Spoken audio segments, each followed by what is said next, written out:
ये बड़ा क्लियर है बच्चा कि पूरे पृथ्वी की बात करें, हम मानव समाज की बात करें तो मानव समाज का 50% पुरुष और 50% स्त्री। मैं एग्जैक्ट 50% की बात नहीं कर रहा हूं, बट मोटा मोटी अप एंड डाउन आधी दुनिया महिलाओं की है।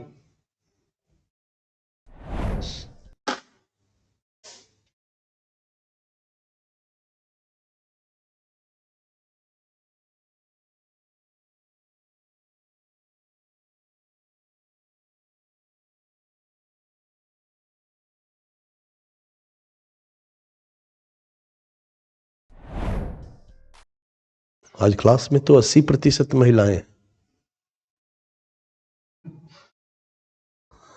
आज के क्लास में 80% महिलाएं हैं, 20% मात्र पुरुष है।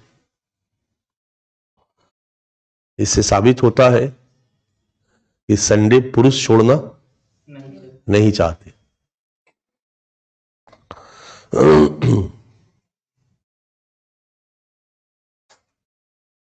क्लियर है?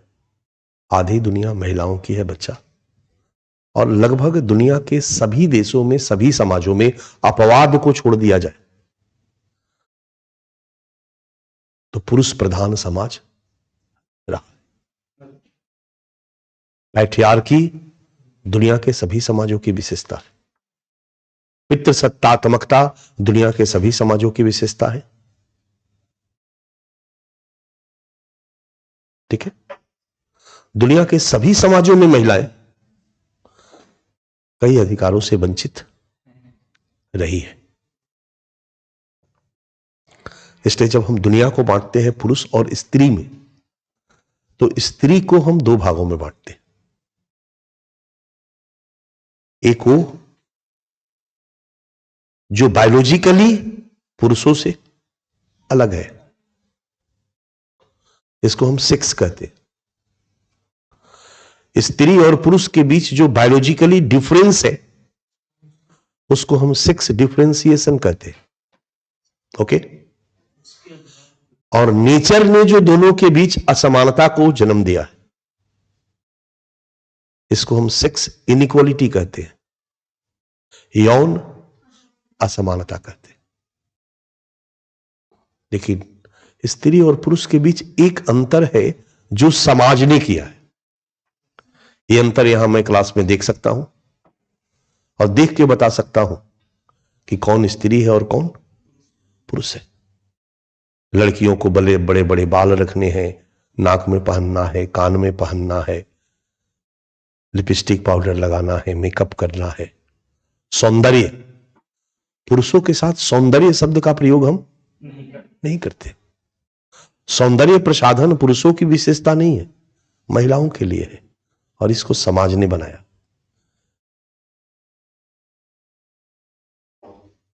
इसलिए बच्चा जब शुरू शुरू में रेडिकल फेमिनिज्म आया ना, उसने कहा पोंछ दो सिंदूर, तोड़ दो चूड़ियां, मिटा दो लिपस्टिक, क्योंकि ये पुरुष प्रधान समाज ने आरोपित किया है। और 1990 के बाद, 2000 के बाद कुछ लोगों ने कहा कि बराबरी के लिए लिपस्टिक मिटाने की क्या जरूरत है। इसको लिपस्टिक फेमिनिज्म। समझ में आ रहा मेरी बात? बराबरी अलग चीज है और लिपस्टिक अलग चीज है। हम लगाएंगे लिपस्टिक। इसलिए दुनिया में रेड लिपस्टिक बराबरी और विरोध का सूचक माना गया कि जो लड़की रेड लिपस्टिक लगा के चलेगी वो एकदम लिंग समानता की फेवर में है और जेंडर पैट्रियार्की का विरोध करती है। हम चकाचक रेड लिपस्टिक। तो कुछ अंतर नेचर ने किया और कुछ अंतर बस आप केवल समझते चलो, मैटर आपके पास रहेगा, उससे आपका कंसेप्ट क्लियर रहेगा। कुछ अंतर नेचर ने किया और कुछ अंतर समाज ने किया। जो नेचर ने किया उसको हम सेक्स कहते हैं, जो समाज ने किया उसको हम जेंडर कहते हैं। नेचर ने जो डिफरेंस क्रिएट किया उसको हम सेक्स डिफरेंशिएशन कहते हैं, और समाज ने जो डिफरेंस क्रिएट किया उसको हम जेंडर डिफरेंशिएशन कहते हैं। नेचर ने जो प्रतिफलों में अंतर किया, शारीरिक रूप से कहीं ना कहीं महिलाओं को पुरुषों से कमजोर बनाया।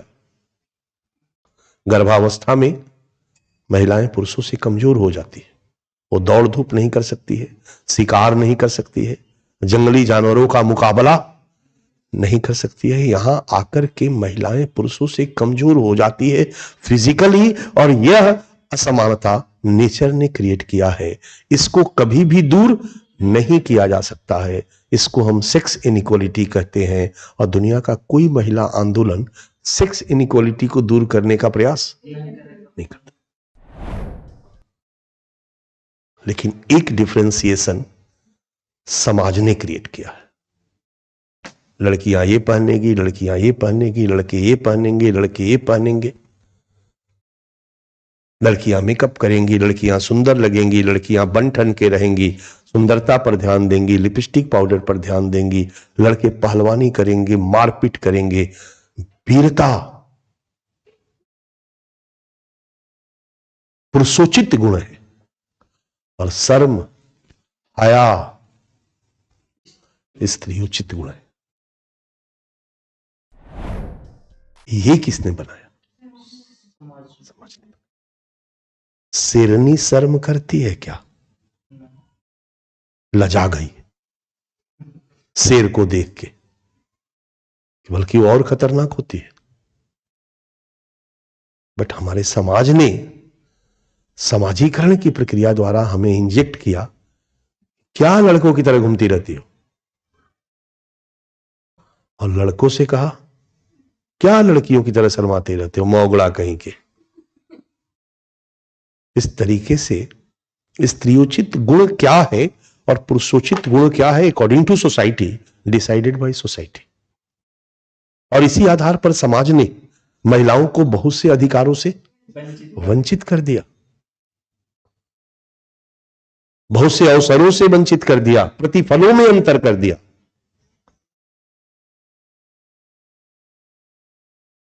इसको हम कहते हैं जेंडर इनइक्वालिटी, लिंग असमानता। ओके। दुनिया के सभी समाजों में समाज ने महिला और पुरुष में भेदभाव किया, महिलाओं को ढेर सारे अवसरों से, अधिकारों से वंचित किया। इसको कहते हैं लिंग असमानता। और इस व्यवस्था को समाज ने धर्म के आधार पर मान्यता दिलवा दी, धर्म के आधार पर, ताकि महिलाएं भी इसको स्वीकार कर ले कि पति पति नहीं है, परमेश्वर है। आज पति ने आपकी कुटाई की, पिटाई की, तो पति ने पिटाई नहीं की, परमेश्वर ने पिटाई की। अहो भाग कि आज मेरे पति ने मुझे मारा, कहीं ना कहीं पूर्व जन्म का कुछ पाप रहा होगा, परमेश्वर के रूप में पति ने मुझे मार के उसका दंड दे दिया। जब हम धर्म पर विश्वास करते हैं ना बच्चा, तो एक्सीडेंट हुआ, पैर टूट गया, तो भी हम भगवान को थैंक्स बोलते हैं कि पूर्व जन्म का कोई पाप था, चलो थैंक्स है, पाप कट गया, पैर ही टूटा, जान नहीं गई, थैंक्स बोलते हैं हम लोग। आया ना? तो पति ने आज मार दिया, इतना ही काफी है, जान नहीं मारा। भगवान ने पति के रूप में परमेश्वर से पिटवा के पूर्व जन्म के पाप की सजा दे दी, सांप को भेज के कटवाया नहीं, जान नहीं ली। क्लियर है? तो दुनिया के सभी समाजों में इस असमानता को धर्म के द्वारा मान्यता प्राप्त थी, और ये व्यवस्था चल रही थी, पितृसत्तात्मक समाज चल रहा था। इसलिए दुनिया का कोई भी महिला आंदोलन सेक्स इनइक्वालिटी को दूर करने की बात नहीं करता है। वह जेंडर इनइक्वालिटी को दूर करने की बात करता। महिला आंदोलन का एक रूप आया जो कहा कि जेंडर डिफरेंशिएशन और जेंडर इनइक्वालिटी दोनों खराब है। क्योंकि जेंडर डिफरेंशिएशन किसने पैदा किया कि लड़कियां साड़ी पहनेगी, लड़का पैंट शर्ट पहनेगा, लिपस्टिक लगाएगी, ये किसने किया? पुरुष प्रधान समाज ने किया। इसलिए इस जेंडर डिफरेंशिएशन को हम डिनाई करते हैं। बंद करो, पोंछ दो बिंदी, मिटा दो सिंदूर। तो दूसरा वर्ग आया बच्चा जिसने कहा कि भाई जेंडर इनइक्वालिटी खराब है, उसको दूर करना चाहिए। डिफरेंशिएशन में क्या रखा हुआ? अरे साड़ी पहन के भी तो हम समानता की बात कर सकते हैं, बोलो ना। समानता की बात करने के लिए पैंट शर्ट पहनना जरूरी है क्या? और पैंट शर्ट पहन रहे हो इसका मतलब है कि पुरुषोचित अप्रोच को तुम स्वीकार कर रहे हो। तुम ये मान के चल रहे हो कि पैंट शर्ट पहनना ही सत्ता का कैरेक्टर है। साड़ी पहनना सत्ता छोड़ना है। आज से साड़ी छोड़ा, पैंट शर्ट पहना, इसका मतलब है कि तुम इस पैट्रियार्किकल सोच से ग्रसित हो। इसको भुला जाओ ना। समीज पहनो, सलवार पहनो, जो भी पहनो। इसलिए आप देखोगे कि जब महिला आंदोलन दुनिया में आया बच्चा लोग, आज मैं एक लेवल में पढ़ाऊंगा, यूपीएससी के लेवल में आज समझाने का प्रयास करूंगा। एक क्लास आपको नहीं मिलेगा कहीं न किताबों में।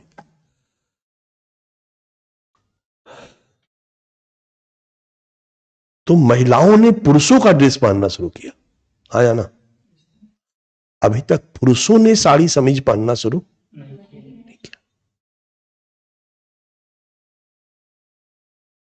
क्योंकि हमेशा हम नकल उसका करते हैं जो सोपान क्रम में ऊपर होता है ना।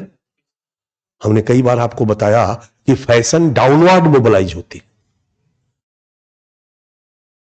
Shahrukh Khan cut hair style Mangru अपनाता है, Mangru cut hair style Shahrukh Khan नहीं अपनाता।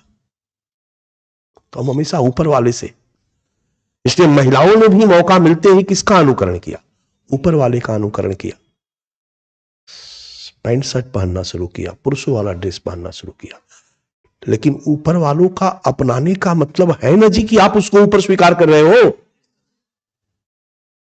लिपस्टिक फेमिनिज्म का मान्यता यही है बच्चा।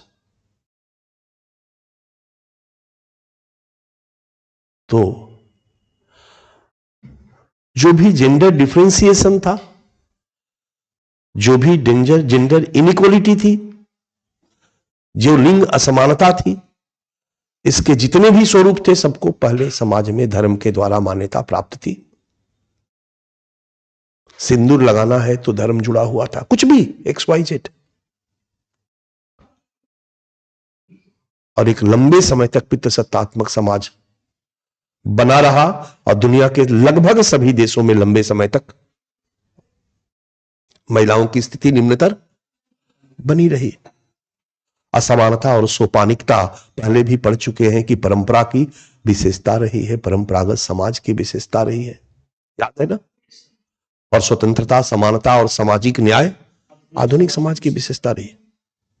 तो दुनिया के सभी समाजों में लिंग असमानता किसी न किसी रूप में व्याप्त रही है। इसके बाद यूरोप में 13वीं 14वीं सदी में तर्क बुद्धिवाद का विकास होता है तेजी से। मनुष्य तो तार्किक प्राणी जन्म से है बच्चा, लेकिन 13वीं 14वीं सदी में तर्कसंगत तरीके से मनुष्य ज्यादा सोचने लगता है। और इसी तर्क बुद्धिवाद के विकास के परिणाम स्वरूप विज्ञान का विकास होता है। और सबसे पहले ये सोच परिलक्षित होती है प्राकृतिक घटनाओं के बारे में, जहां गैलीलियो, कोपरनिकस जैसे लोग ये दिखाते हैं कि पृथ्वी के चारों तरफ नहीं बल्कि सूर्य के चारों तरफ सारे ग्रह चक्कर लगाते हैं, सूर्य केंद्रित सिद्धांत का प्रतिपादन करते हैं। उस समय के यूरोप में क्रिश्चियनिटी में कहा गया था कि पृथ्वी के चारों तरफ सारे ग्रह चक्कर लगाते हैं। इन वैज्ञानिकों की बात धर्म ग्रंथों में लिखी गई बात के विपरीत थी। परिणामतः गैलीलियो को जेल में बंद कर दिया जाता है। धर्म विरोधी इन लोगों को माना जाता है। समझ में आ रहा? बट वैज्ञानिक जो कहते थे वो सिद्ध कर देते थे, और धर्म जो कहता था वो सिद्ध।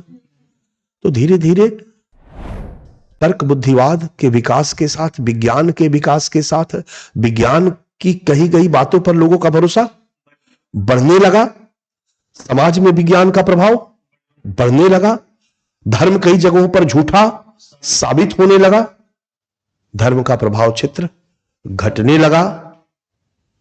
अब तो पति ने कहा कि सुनती हो मैं परमेश्वर। पति ने कहा कैसे माने, कैसे माने कि तू परमेश्वर? ले पत्थर सोना बना दे, मान जाऊंगी। सत्ता का विरोध शुरू हुआ। पोप पादरी ने कहा सुनो सुनो सुनो, ये टोपी वाला राजा है तुम्हारा,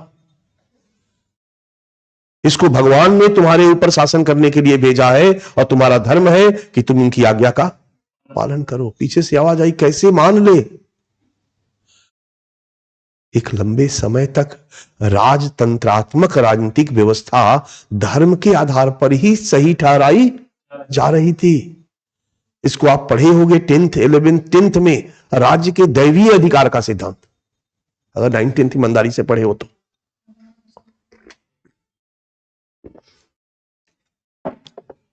नाइन्थ 10th ईमानदारी से पढ़े हो तो राज्य के दैवीय अधिकार का सिद्धांत। लंबे समय तक राजतंत्र इसी धर्म आधारित सिद्धांत पर आधारित था। जब धर्म झूठा होने लगा बच्चा, इसी धर्म के आधार पर सोपानिकता को, असमानता को सही ठहराया जा रहा था, पराधीनता को सही ठहराया जा रहा था। राजा और प्रजा कभी बराबर नहीं हो सकते। क्यों? क्योंकि ईश्वर और अनुयायी कभी बराबर, भगवान जी और पब्लिक कभी बराबर नहीं हो सकता है। हमेशा भगवान जी पब्लिक से ऊपर रहेंगे और पब्लिक को हमेशा भगवान के अधीन होना चाहिए। पब्लिक को भगवान की किसी भी बात पर खंडन या धार्मिक सिद्धांतों का खंडन नहीं करना चाहिए, धार्मिक मान्यताओं का खंडन नहीं करना चाहिए। जो भी धर्म द्वारा कही गई बातें हैं वो 100% सही है, ऑल परफेक्ट है, इसका विरोध पाप है। और पब्लिक और ईश्वर में जब ईश्वर ऊपर है तो जो भी ईश्वर के नजदीक है वो भी ऊपर है। इसलिए पोप और पादरी और आम जनता में ऊपर कौन? पोप पादरी, और आम जनता को पोप पादरी के अधीन होना चाहिए। भारत में ब्राह्मण और आम जनता के बीच ऊपर कौन?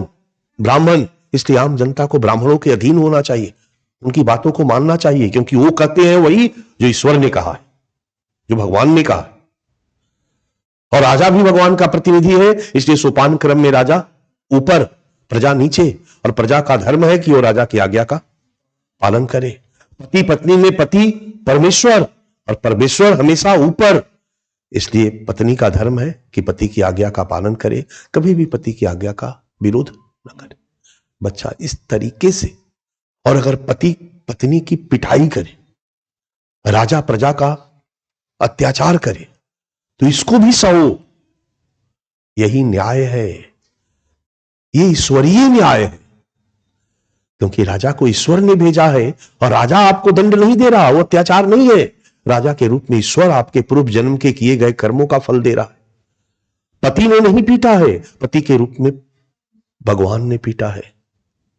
ये भगवान ने न्याय किया है। अब सोचो, इस तरीके से मानव द्वारा मानव के ऊपर किए गए अत्याचार को, सोपानिकता को, असमानता को, पराधीनता को धर्म के आधार पर सही ठहराया जा रहा था।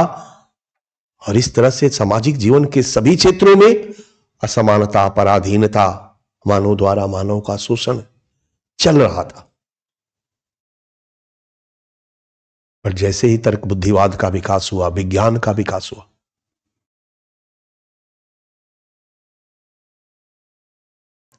धर्म झूठा साबित होने लगा। प्राकृतिक घटनाओं के बारे में धर्म झूठा साबित हुआ, सूर्य केंद्रित सिद्धांत का प्रतिपादन। तो बाकी क्षेत्रों में भी अब धर्म द्वारा कही गई बातों पर प्रश्न खड़ा किया जाने लगा। बच्चा ये कैसे मान ले कि राजा भगवान का प्रतिनिधि है? और इस तरह से दुनिया में राजतंत्र का विरोध शुरू हुआ और लोकतंत्र आया। समझ में आ रहा मेरी बात? तो हर जगह धर्म आधारित सामाजिक व्यवस्था का विरोध शुरू हुआ। हर तरह की असमानता की जगह पर समानता का उद्भव हुआ, क्योंकि जब धर्म का प्रभाव कमजोर हुआ तो लोगों ने तर्कसंगत तरीके से इस जगत के बारे में विचार करना शुरू किया और लोगों ने कहना शुरू किया कि जगत तो मनुष्यों से बना है यार, और विज्ञान उसी को सत्य मानता है जिसको आनुभविक तथ्यों के आधार पर सिद्ध किया जा सके। वैज्ञानिकों ने कहा कि कहां है भगवान, सिद्ध करो। ये जगत जो है यही सत्य है, ये लौकिक जगत ही सत्य है, अलौकिक जगत का कोई प्रमाण नहीं है। हम ये भी नहीं कहेंगे कि अलौकिक जगत नहीं है, लेकिन हम नहीं मानेंगे कि अलौकिक जगत है जब तक कि उसका कोई प्रमाण न आ जाए। धर्म ईश्वर को डिनाई नहीं करता, विज्ञान ईश्वर को डिनाई नहीं करता है, ध्यान देना। राजनीति के बाद मैं धर्म पढ़ाने वाला हूं। विज्ञान जो है, साइंस जो है, वो ईश्वर की सत्ता को डिनाई नहीं करता है, स्वीकार नहीं करता। वो ये भी नहीं कहता है कि भगवान नहीं है। यदि वो भगवान नहीं है कहेगा तो उसको सिद्ध करना पड़ेगा कि भगवान नहीं है। मेरी बात समझ में आ रही है? क्योंकि विज्ञान वह ज्ञान है जो तथ्यों पर आधारित होता है, जिसको जब चाहे तब सिद्ध किया जा सके, जांचा जा सके। इसलिए विज्ञान ईश्वर को डिनाई नहीं करता है, विज्ञान अलौकिक जगत को डिनाई नहीं करता है, बट वो उसी को स्वीकार करता है जिसको सिद्ध किया जा सकता है। इसलिए उसको सत्य नहीं मानता, ईश्वर को सत्य नहीं मानता। तो विज्ञान के विकास ने कहा कि भाई, वैज्ञानिकों ने कि लौकिक जगत ही सत्य है और इस लौकिक जगत मनुष्यों से बना है, इसलिए इस लौकिक जगत का कोई भी नियम, कोई भी मूल्य, कोई भी मान्यता मानव की भलाई के लिए होनी चाहिए। जैसे जैसे लोगों की सोच तार्किक और वैज्ञानिक होती गई, लोगों ने इसको स्वीकार करना शुरू किया कि सही है, सही है, सही है। ये विचार नहीं, विचारधारा बन गया, एक समूह का विचार बन गया और इसको कहा गया मानवतावाद। मानवतावाद का नाम सुने हो ना, बार बार सुनते होगे। मानवतावाद एक विचारधारा है।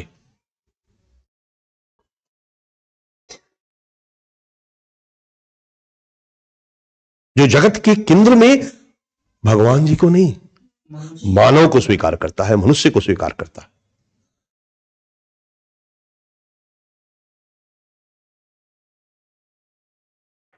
और वो कोई भी नियम, मूल्य, मान्यता जो मानव की गरिमा, मानव की प्रतिष्ठा को नुकसान पहुंचाते हैं, उसको अस्वीकार करता है। हम मानव की भलाई की बात करता है, और मानव की भलाई सोपानिकता या असमानता में नहीं है, समानता में है। मानव की भलाई पराधीनता में नहीं है, स्वतंत्रता में है। मानव की भलाई मानव द्वारा मानव के शोषण में नहीं है, बल्कि सामाजिक न्याय में है। ईश्वरीय न्याय नहीं, सामाजिक न्याय में है। इस तरह से विज्ञान के विकास ने धर्म के प्रभाव को कमजोर किया, मानवतावादी मूल्यों का विकास हुआ, स्वतंत्रता, समानता और सामाजिक न्याय के मूल्यों को स्वीकार किया गया। और स्वतंत्रता, समानता और सामाजिक न्याय के मूल्यों को ही आधुनिकता का मूल्य कहा गया। और जब इन मूल्यों के चश्मे से समाज को फिर से देखा गया, तो जहां जहां इन मूल्यों के विपरीत स्थिति दिखाई दी, वहां लोगों ने विरोध करना शुरू किया।